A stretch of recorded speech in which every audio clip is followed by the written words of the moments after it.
What if I told you that each and every one of us had an inner child?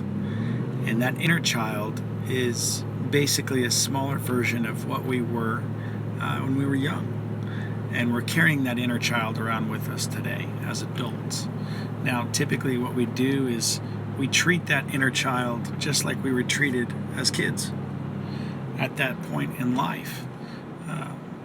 Some people, they were told their voice doesn't matter. They were told or treated in the manner that you're a burden or you're not good enough.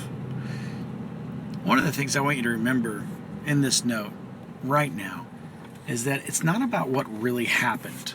Scientists prove that our memory captures our reality through our filter, not necessarily the actual events. That's why you can ask 5 people about what took place around them during an event or trauma, and they'll all give you a different account. So remember that our subconscious mind stores what we perceived to be true.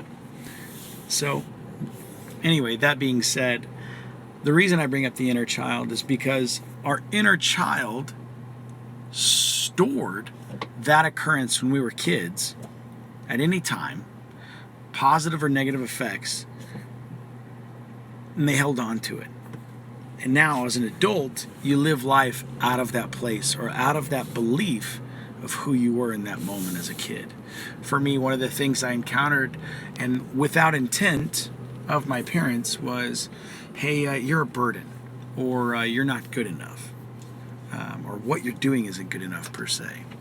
And what I came to realize is that I was living out of that belief system for years and years and years until I was able to identify that lie as the adult Zach, and love well the inner child inside, and give that little boy a second chance by saying, hey, you're good enough, you're loved. Think about it.